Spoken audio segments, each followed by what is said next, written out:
Even if you don't believe it, what I'm about to show you is hard not to believe. I'm going to share with you something that was made with so much attention to detail.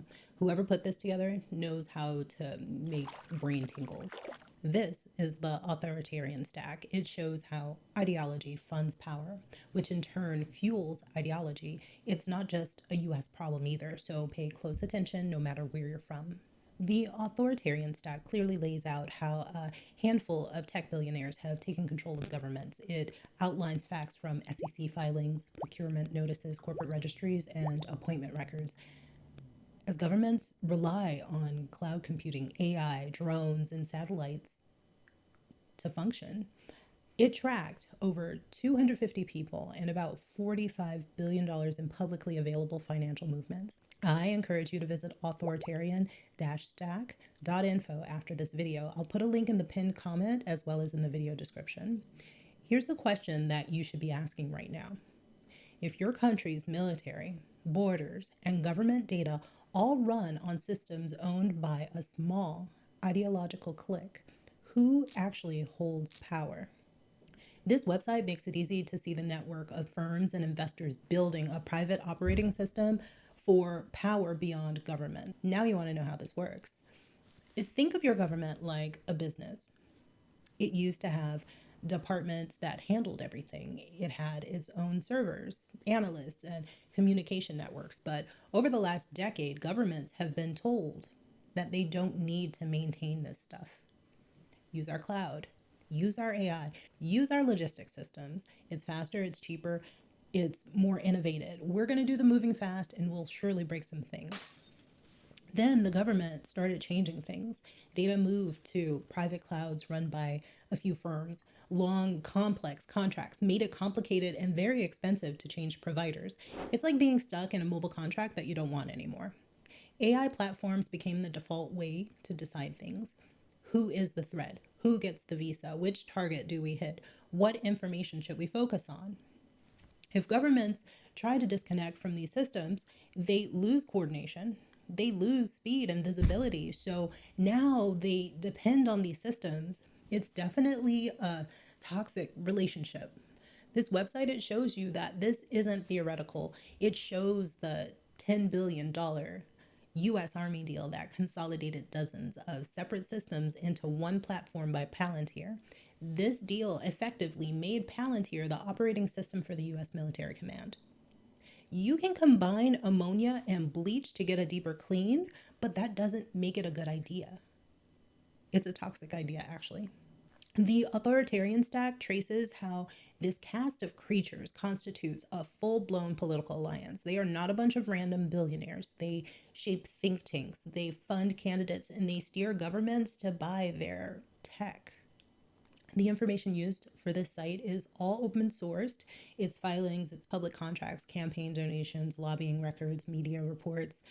They've been nicely pulled together into this map so you can really easily see the network. It's really satisfying, actually. I've done several videos on parts of this network, but this map makes everything so clear. This stuff is already happening at scale with names, numbers, and institutional positions. This is just a map of what that is. If you're the average concerned person, there is typically a trap with this type of topic. Either the story is so vague that you don't feel like you can do anything with it, or it's just so dense that you can't watch it all the way through. This idea, it can really feel abstract, but this website connects directly to the things that you actually care about. Who decides if your protest is low risk or high risk, and what tools police are allowed to use on you? Who controls the satellites, the communication networks, the cloud backends that your country relies on in a crisis? You are not a spectator here. Your taxes, your elections, and your data are fueling what is happening. Once you see that, your brain kind of starts looking for ways to influence change rather than just wallowing in fear and stress eating ice cream. Or is that just me? What they're doing isn't just traditional authoritarianism with mass rallies and secret police and censorship offices. We're in the 21st century. They've moved to infrastructure. They don't ban speech, but their systems amplify and suppress it. It shapes what you see and how outraged or apathetic you feel. You won't see tanks on the street because drones and sensors and cameras and AI assisted targeting can track and intimidate without declaring martial law. They won't need a dictator because they have boards and investors whose tools states can no longer operate without. It's baked into logistics, software, and communication. It's well beyond uniforms.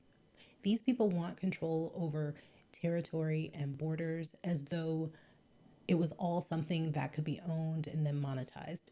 Then they want the government to subscribe. Their cloud contracts are long-term streams of revenue. The state pays every year for the right to use its data infrastructure rather than creating its own. Border and migration tech become a market. Surveillance towers, autonomous border drones, sold as a service because everything is a subscription. Military command tools become vendor-specific platforms. How do you fight a battle without the right private software stack? By the time someone asked if we want our entire military or border systems to depend on one ideological tech block, the contracts were already signed. The migration is already done. The in-house capacity is already gutted. It starts to feel impossible because it feels so locked in. No one is saying that everyone in tech is a part of this. There's a specific cluster of firms and investors who openly disdain democratic constraints. They're in a defined set of sectors like military tech, border control, financials, cloud, AI. But the problem isn't the tech itself. It's the combination of ownership, contracts, and political ideology. And this has moved beyond the borders of the US. The goal of this video is to help you move from shock to taking action. All of this is really just a puppet show and they hold the strings, but in a minute, we're going to talk about how to cut them. First, thank you to everybody who has supported me with a coffee, a super thanks, a like, a subscribe, a share, but I do need your help with something. Please share the Authoritarian Stack. I've linked it in the video description. It really makes something so complex and heavy easy to digest and understand. The website is interactive and really interesting to go through. The only thing missing from the site is access to its sources, but having done gobs of research on this topic, I'm very familiar with the information, and I'm excited that it's been condensed into an accessible format. I also appreciate that they made the site free. There is so much information locked behind paywalls right now. And I get it, people have to make a living. That's why I share products and services that I use and trust so that I can avoid paywalling my content. A product that I use every day and that I really trust is Proton Pass. Proton was born in Switzerland in 2014 when a team of scientists who met at CERN, the European Organization for Nuclear Research, when they decided to build a better internet where privacy is the default. After raising $500,000 through crowdfunding, the first product launched their encrypted email service. With Proton's password manager, Proton Pass, you actually get access to the Proton ecosystem, including Proton VPN, Proton Mail, and Proton Drive. And there's even a free tier. The Authoritarian Stack is handing you a pair of glasses, and once you put them on, you start seeing the same patterns where you are. We need those who represent us in government to stop what's happening. I know you're thinking that they're all corrupt and they're not going to change a thing. And that's probably true. So let's just complain about the problem and not take any action because things may not change. Because not doing anything has always made things better. Consider this. In the U.S. versus Carpenter Supreme Court case, where Timothy Carpenter was convicted for a series of robberies after the FBI obtained 127 days of his historical cell site location information from phone carriers without using a traditional probable cause warrant. They tracked his phone for 4 months straight. The information was obtained through reasonable grounds, a lower standard than probable cause. This case is one of those times when Justice John Roberts understood how this could affect him, and he cast the vote to swing the opinion in favor of protecting this private information. What got him to that point was during the open arguments, which gave him a clear understanding of how it would impact him and his life. That's what we need to do with the people who represent us now. Help them understand that with a simple change of code, they could be the target. You won't see tanks